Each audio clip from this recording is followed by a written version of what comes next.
Hey guys, this is Eric Gislason, Executive Director of the National Association of Safety Professionals. So we're doing a little reaction video. I have never seen the clips that are coming up. I have no idea what's on them, but all I know is that they're probably involved some safety issues and some things that we need to look at as safety professionals and maybe learn a little something about it. So I'm going to watch some videos and make some comments, and what I would love to see is some comments that you guys have, because I might not know things that you guys know, and that's the goal of this, is to maybe learn something, and maybe the takeaway is, hey, these are movies, but can it happen in real life? Probably does. So let's take a look. Our priority.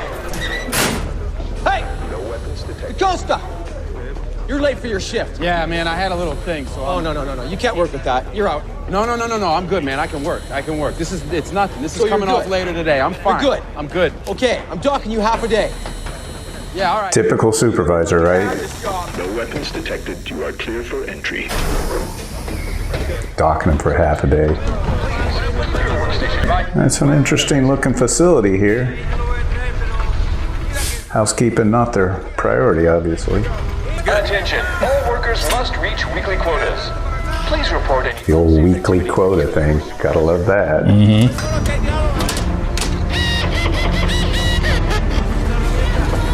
Uh-oh, this doesn't look like it's gonna end well.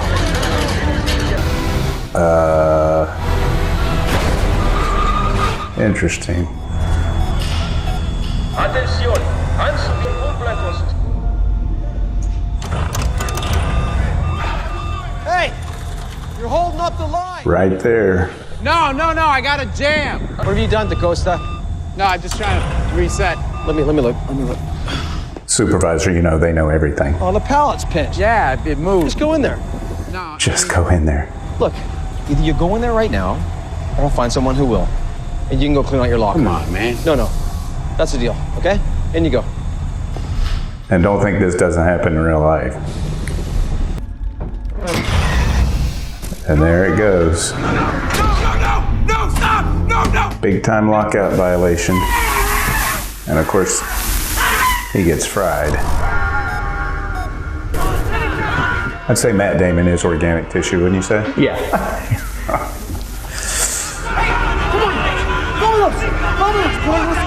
Too late!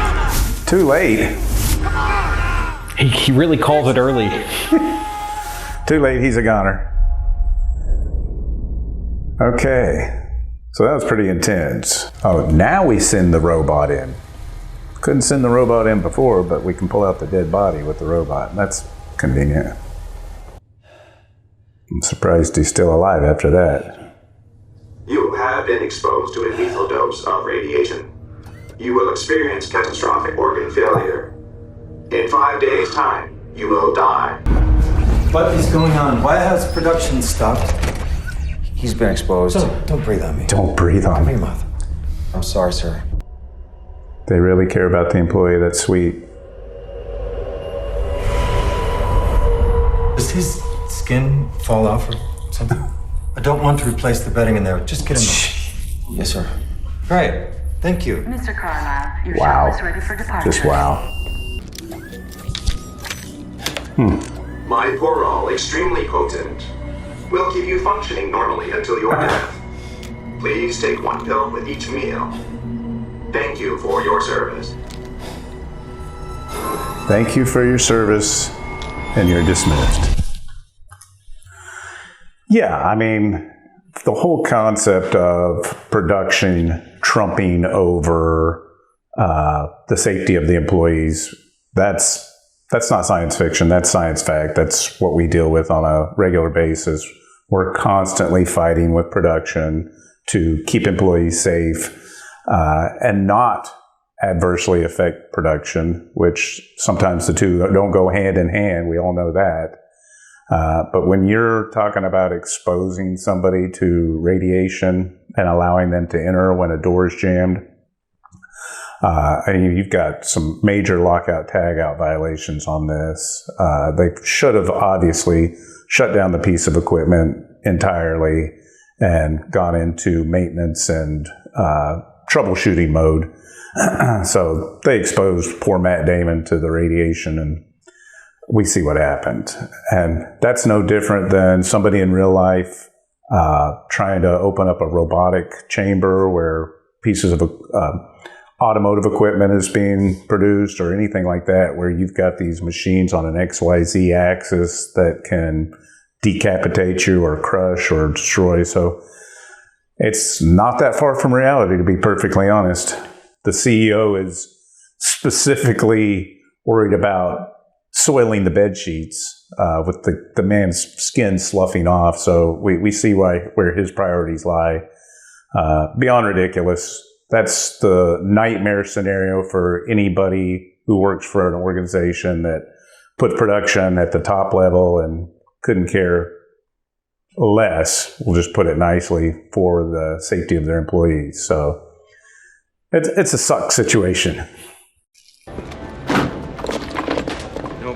You know what movie this is, right? I don't. No. I had no idea. Old Bruce Willis. Young Bruce Willis. I mean, old movie with Bruce Willis. No, he's not. I'll give you a hint. Most of the drilling they do is going to be in space. What's wrong with you? Make your peace with God. On an asteroid. You got me. This is Armageddon. Oh, is this a serious thing? Yeah, pretty serious. That's taken care of. Well, it's got a lot of old school actors in this one. Mm-hmm. Just trying to give my man a head start, that's all. Not to mention the fact that I don't think you want to kill the best man on your crew before we strike off. Oh, shit, I ain't gonna kill him. I'm gonna take a foot off. A man can work with 1 foot. Remember old Frank Marshall worked with 1 hand all them years? Yeah, but he wasn't very good. Bullet never got close, just a ricochet. And now they're gonna deal with it. Oh, he's got his Kelly. String popping out. What is a Kelly? The part of the machine that turns the string, the line of pipes that go down. Now this isn't unusual in real life either. A blowout? A blowout like this, yeah. What happens in a blowout? You get pressure within the drilling area, and it's like a burp that comes out with this pressurized oil. And if the rig isn't set in correctly, you're gonna have the oil spewing out like this. Now they say they like it, but that's not a pleasant situation to be in. You got killed out here today. You want that on your conscience? You're mad, Harry. I'm sorry. I always love in movies how easy it is to wipe crude oil off of your face. Yeah, right. Well, I mean, anytime you bring in a weapon like that, you probably got methane, hydrogen sulfide, possibly got enough of that to cause an entire explosion of the rig. That would never happen. Well, we should say never, right? Mm-hmm. But the chances of a catastrophic explosion from somebody shooting around an oil rig like that are very, very likely. Very likely. So in the few shots where they showed the other workers and nobody was being shot at, I noticed kind of a lack of PPE. Like they made sure to show that they were all wearing hard hats, but nobody's wearing goggles. I think one guy had gloves on. Is that typical for that type of operation? Well, unfortunately, in the oil and gas industry, and you guys out there know what I'm talking about, probably is fairly typical. When you've got spurting of oil and things like that, and you're talking about the mud that they use to pump in, that a lot of that PPE, like glasses, it's going to get dirty really quickly. Am I saying I agree with it? No.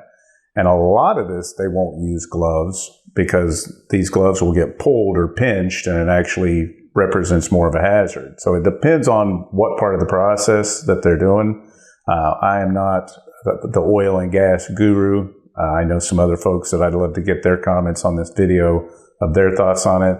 But to me, the oil and gas industry is still the wild, wild west, so to speak.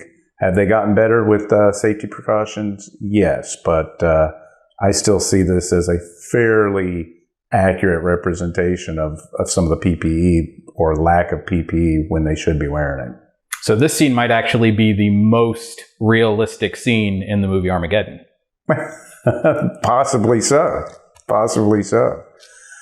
Still doesn't give me a warm fuzzy when I see somebody walking around shooting up portions of an oil rig. You're going to typically get some kind of bad explosion from that. But it's Bruce Willis, so we'll give him a pass. He can just run away in slow motion, right? Yeah. Hey! Why is that machine down? Maintenance. Takes 7 minutes to power up that mill. Hey, where am I going to make up that 7 minutes, Miller? Your paycheck? Back off, Tucker. You know it's against regulations. What regulations? Lockout devices must be in place during cleaning. I love it. An informed worker. He did quote the wrong reference, huh? Write your congressman and hurry that up. Another one of those typical supervisors. Congratulations, Resnick. You just made my fish. For pointing out a safety violation. Thanks a lot there, buddy. I've had a lot on my mind lately. Anything we could help with? No thanks, it's nothing I can't handle. Want to see the doctor? It's not necessary, I'm fine, really. Feigned concern. Nick? Where's the shop steward? He couldn't make it. I shouldn't even be in here without a union rep. See what I mean? Look, Trevor, I understand how you feel, He's right. believe me, but there's absolutely nothing to worry about. And I'll just get back to work. Trevor, not yet. I need to ask you for a UA. Oh. Yeah, that's a violation of anti-retaliation. There's no reason to ask for a UA. The bed level. Help me out. Safety on? Yeah. I don't like where this is going. He's in the line of fire, not paying attention to his coworker. Watching that guy grind without proper gear.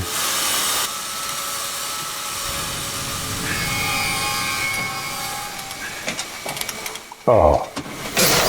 Hey, what'd you do? Oh no. I'm hooked up here. Kill it, will you? E-stop doesn't work. Kill it. It's not working. God damn it, Resnick. Kill it. Foot pedal doesn't work. God, God. God, Jesus. Hey, the breaker!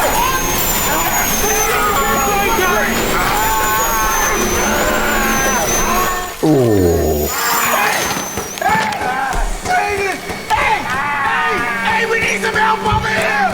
We need some help! That's some old equipment, boy. What happened? Call an ambulance! Don't worry, man. What happened here? I was helping you deal with the bed. I thought the safety was on. What? Somebody kill that machine! Whoa. Jesus Christ, Tommy. Stick with it. You have to blur that one for YouTube. Lost the entire arm. Catching Miller's sleeve, resulting in this. Amputation.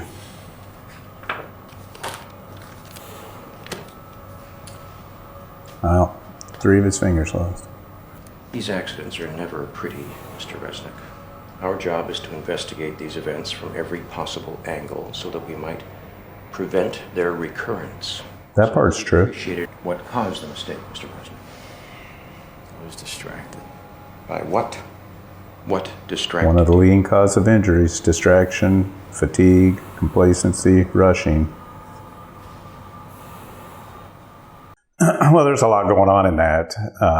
Obviously, once again, it's the supervisor that's saying, don't have time for it, don't have time to follow the code of federal regulations, and then literally bring him in to be reprimanded and to get a piss test to basically keep him to keep his mouth shut, which is a violation of OSHA's anti-retaliation. If anybody sees an issue from a safety perspective, it's their responsibility to report it. So that's issue number one. Then, as I was commenting in the video, the fact that the guy is tired, distracted, depressed, that goes into the whole barrage of at-risk states of mind that create these behaviors that end up getting people hurt, whether it's themselves or somebody else. I found it a little hard to believe that unless somebody had sabotaged that equipment, which is what it seems to indicate with the guy doing this number, that the kill switch didn't work, the pedal, the dead man pedal, and the e-stop. So none of this stuff worked when he accidentally set off the actuator. Find that a little hard to believe unless it was a setup to get him fired, terminated from the company, or whatever. So I don't know that part of the movie. But now, an individual getting their arm or hand pulled off in a milling machine, that is a fairly common thing. Once you pass that point of operation, like they said in the movie, you're putting your body parts in the action zone where the cutting, grinding, punching, any of that type of process is occurring. You're talking a pretty bad accident. Machine guarding accidents in general are horrendous. So that was very believable. What kind of dangers do you think they'd experience other than collapse? Typically, you're talking about hazardous atmospheres, methane releases, combustible dust, hydrogen sulfide in some places.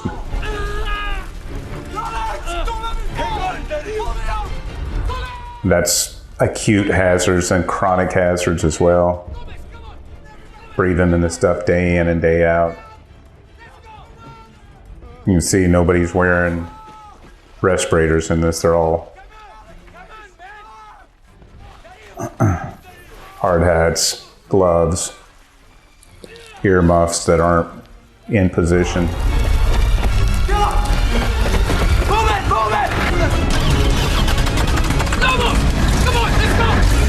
I'd be curious to know if that vehicle is intrinsically safe to be. We assume it is, but you never know. This was Chile, right? What is intrinsically safe? Meaning that it's usable, it's explosion-proof in combustible dust atmospheres, flammable gas atmospheres, which could be both of these, which are Class 1 and Class 2 hazards. Class 1 being flammable gases, Class 2 being combustible dust. A lot of this equipment we assume is intrinsically safe, but it's not. It has to be rated for that type of atmosphere.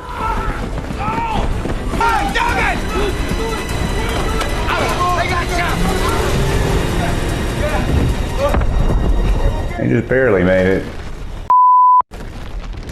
Wow.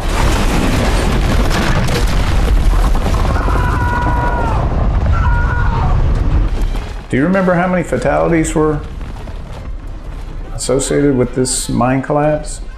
I'd have to pull it back up, but I want to say they all survived. That's what I thought, they all survived, but it looked like some of them took a pretty big hit there with that vehicle.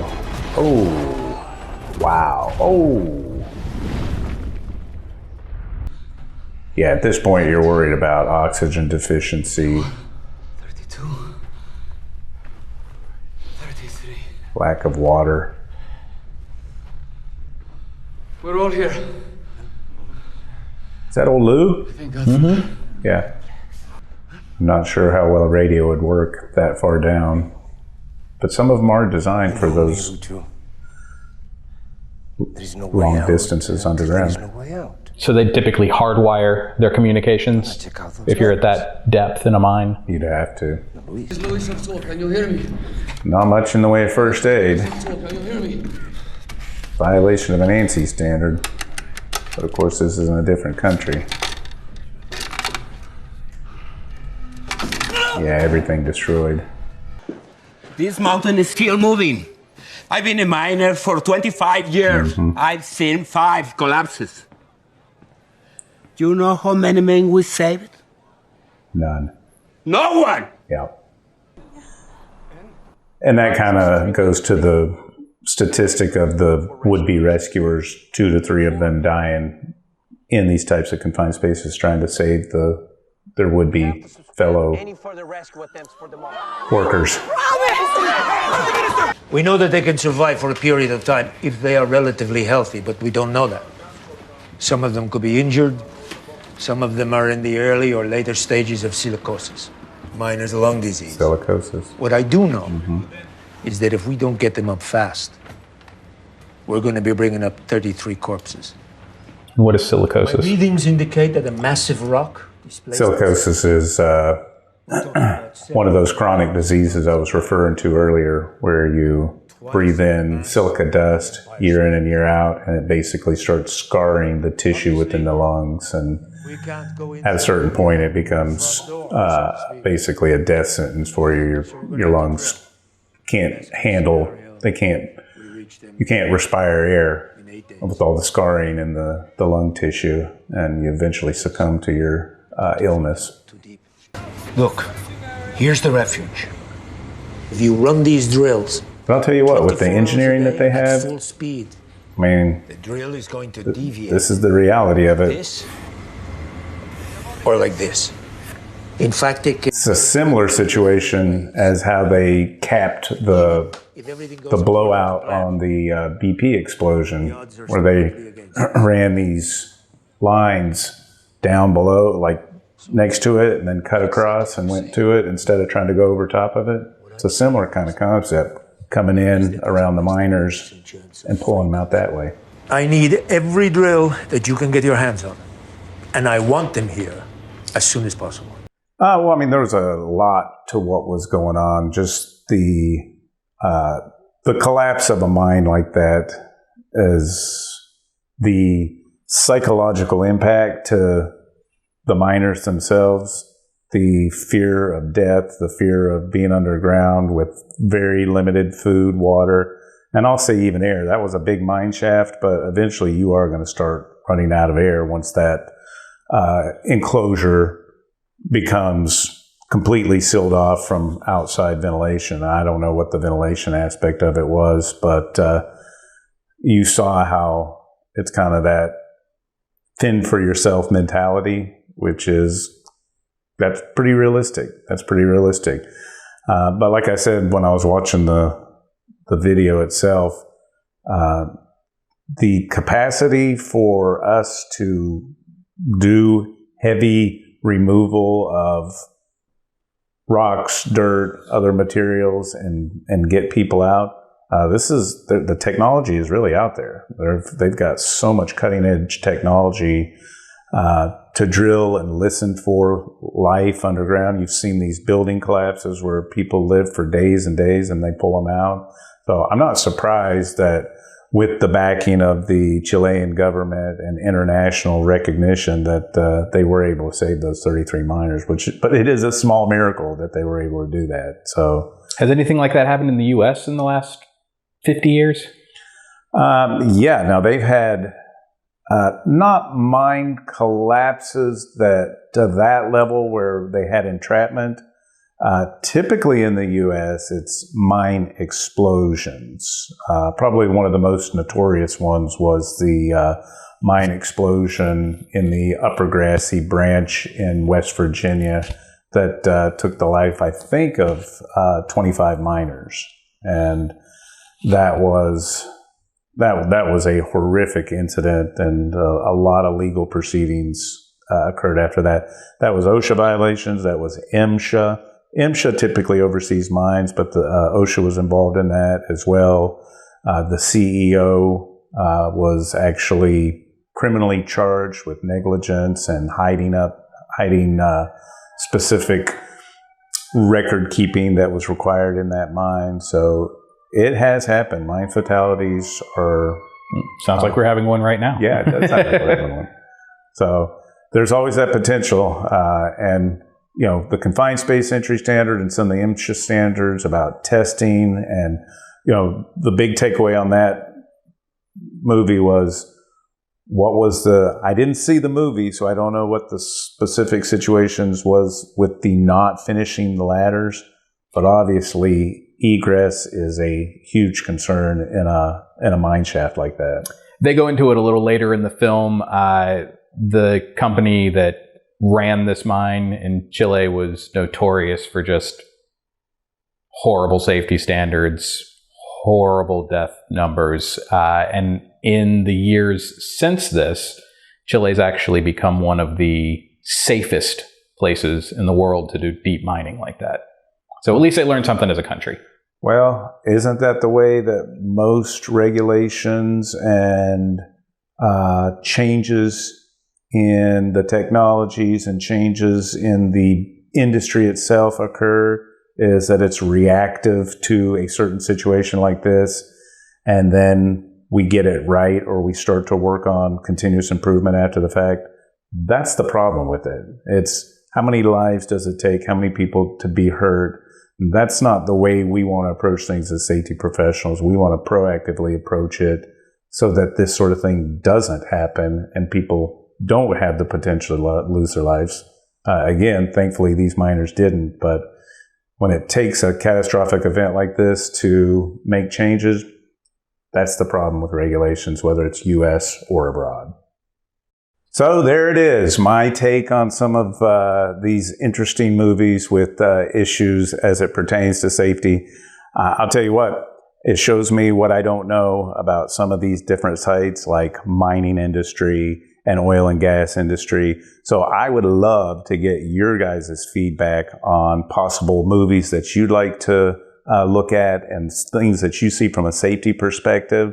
And also, if you guys want to do some of these reaction videos, get in touch with us. We'd love to get some of your reactions. I'm not the guru on everything safety. So if you like this video, like and subscribe to our YouTube channel, and there'll be plenty more to come. So thank you very much.